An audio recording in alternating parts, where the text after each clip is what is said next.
President-elect Donald Trump is doubling down on talk of expanding U.S. territory, which has gotten quite the reaction around the world, as you might imagine. On Christmas Day, Trump posted about Greenland, Canada, and the Panama Canal, suggesting that the U.S. could take control of all three.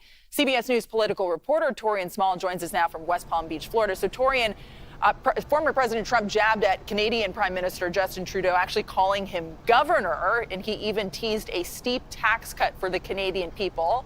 Not things that you hear normally.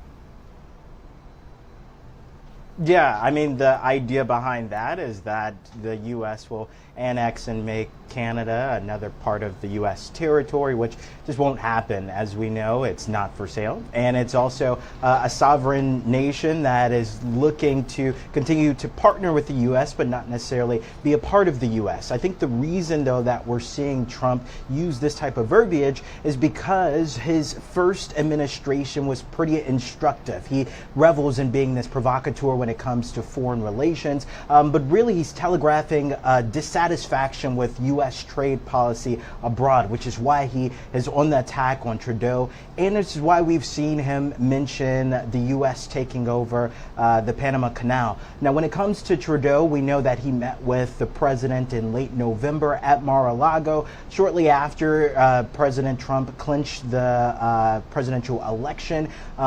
We understood at the time when Trudeau exited that they had good talks, but as we can see, they're back to the same icy relations that they had during his first term.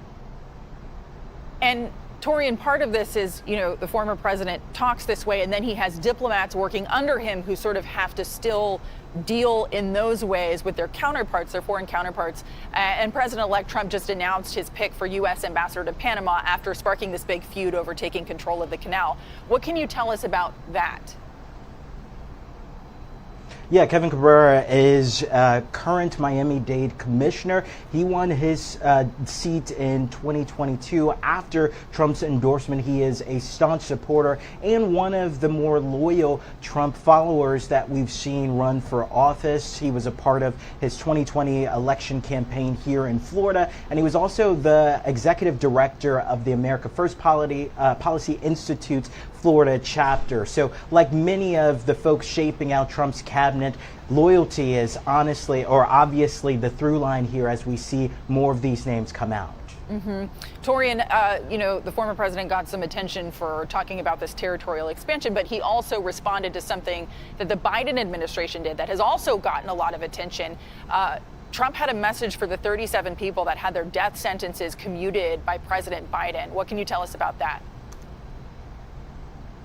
Well, Donald Trump slammed it over a series of posts to his social media site, Truth Social, saying that this is evidence in his mind of the Biden administration, especially on its way out, being soft on crime. He's looking to draw daylight between the two administrations, saying instead he's going to direct his Department of Justice to push heavily into the death penalty for people who commit some of the criminal acts that were relevant to the folks who received the pardoning or the commuting of some of their sentencing in the federal prisons across the country. Again, Donald Trump's looking to separate himself from Joe Biden, especially moving into this administration, saying that when it comes to crime, this is an administration that is for law and order and is obviously tough on crime. Yeah, probably not the last time we'll hear about that subject from the former president and now president-elect. Torian Small, thank you so much. Hope you're having a great holiday.